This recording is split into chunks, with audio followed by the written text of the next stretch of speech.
안녕하세요. 새로운 한 주가 시작되는 월요일입니다. 주말은 잘 보내셨는지요?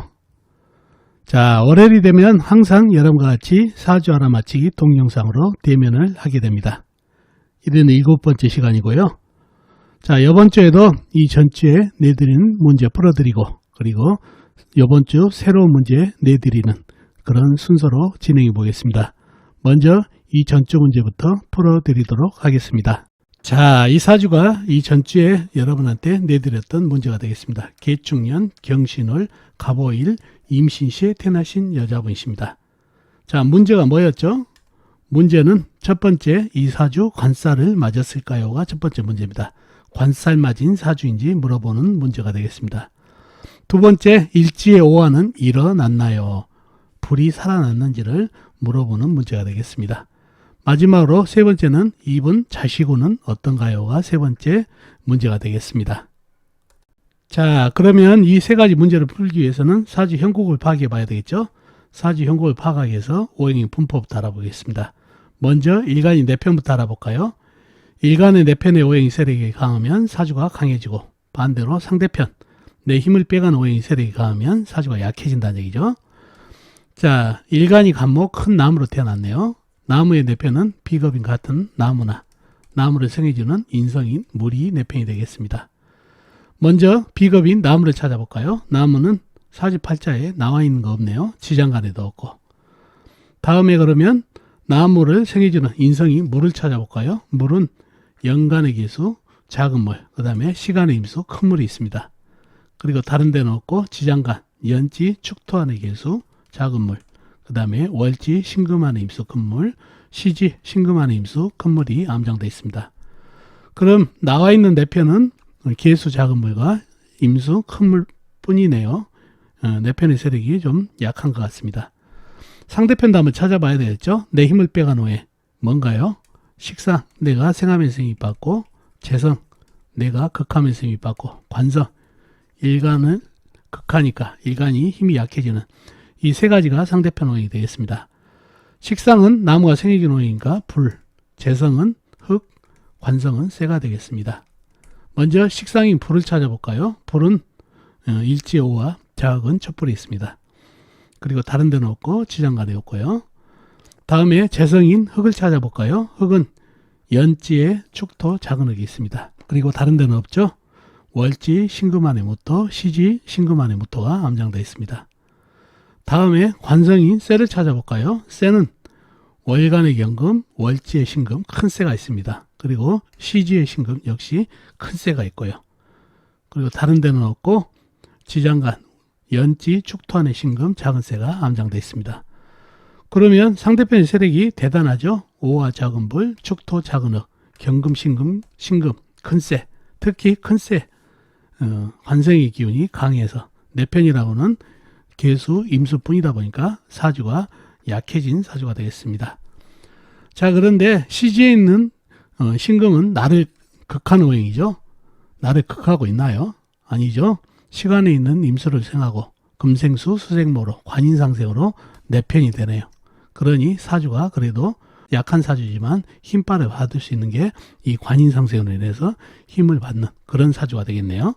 그래서 용신은 임수가 되겠죠. 임수가 없으면 바로 공격돼서 상당히 힘든 사주가 되기 때문에 임수가 용신이 되는 그런 사주가 되겠습니다.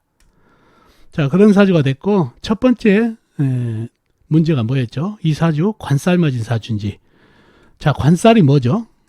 관살은 나를 죽일 살자를 쓰죠. 그래서 관이 나를 적당히 관지하면 관으로 작용을 하는데 너무 강하게 나를 죽이려는, 나를 완전히 박살내는 것은 관살이 되죠. 그래서 관살이 맞았는지. 자, 관을 먼저 찾아보자고요. 월간, 월지에 경금, 신금, 큰쇠, 시지에 신금, 큰쇠가 있네요. 제법 관성이 있죠. 자, 먼저 시지에 있는 신금은 관살로 작용한가요? 아니죠. 관인상생으로 오히려 내편이 됐다고 그랬죠. 그러니 시지에 있는 신금은 관살이 아닙니다. 그러면 월간과 월지에 있는 경금과 신금은 어떤가요? 관살로 작용한가요? 개수가 있지만은 금생수하고도 남는 쇠기운이 바로 일간인 나를 쳐버리네요. 금극목으로 그래 보니 이게 경금과 신금이 물을 생하고도 남는 힘으로 일간을 치니 바로 나를 죽이고 있죠. 관살 맞은 사주가 많네요. 그래서 월주가 시주에 있는 신금은 관인상세로 내팽이 되지만 월주에 있는 경금 신금은 나를 금극목하기 때문에 관이지만 관살로 작용을 하고 있는 그런 사주가 됐습니다. 관살 맞은 사주 많네요. 자, 다음에 이 사주가 오화, 일제인 오화는 불이 일어났는지를 물어봤죠. 불기운이 어떤가요? 작은 촛불이죠. 자, 작은 촛불이고 주위에 있는 신금이 냉기가 있다는 얘기죠. 그리고 목다식으로 큰 나무가 불에 던져지게 되면은 목다식이 되게 생겼는데 바로 옆에 보면은 경금도 있고 신금도 있네요. 바로 금극목하죠. 그러면 뽀개져 가지고 오화한테 던져지니까 어떤가요? 불이 살아난가요? 이론적으로는 살아나죠. 금극목하면 장작이 되니까. 근데 문제는 이 임수, 사주의 불기운이 오화뿐이다 보니까 임수를 먹은 많은 물을 먹은 간목이 젖어 있다는 얘기예요. 햇볕이 있으면 좀 이게 꼬들꼬들해질 텐데 젖은 나무가 되다 보니까 신금 안에 임수도 있고 신금 안에 임수도 있고 햇볕은 오화뿐이다 보니까 나무가 젖어버린다는 얘기죠. 그래서 금극목에서 오화에 던져줘도 젖은 나무 불에다 던져봐야 연기만 난다는 얘기예요. 그래서 이 사주는 금극목으로 해서 장작이 돼서 오화에 던져줘도 나무가 젖어 있고 습해서 불이 일어나지가 못합니다. 오히려 꺼져버린다는 얘기죠. 젖은 나무 받아서. 그래서 오화는 일어나지 않습니다. 꺼져버렸다는 얘기죠. 그런 사주가 됐습니다. 이렇게 같은 금극목으로 장작이 돼서 오화에 던져주면 어떤가? 바로 이게 젖은 나무인지 아니면 젖지 않는 좋은 나무인지를 봐야 이게 오화가 살았는지 죽었는지를 알 수 있다는 얘기예요.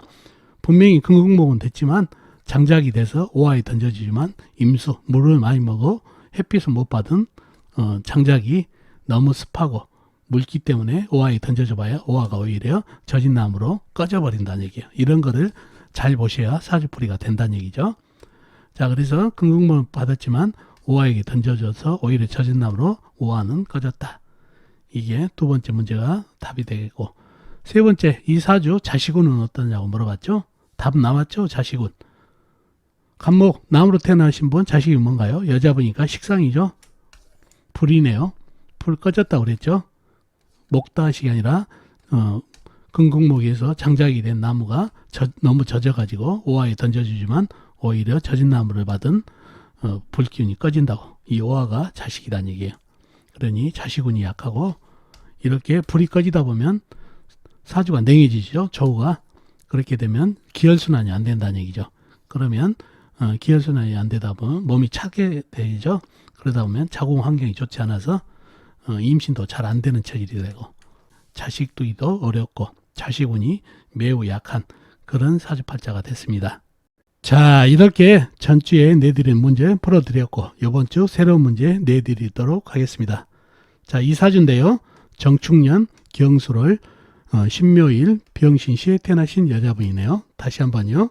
정축년 경술월 신묘일 병신시에 태어나신 분 사주가 되겠습니다. 여자분이요. 문제가 뭘까요?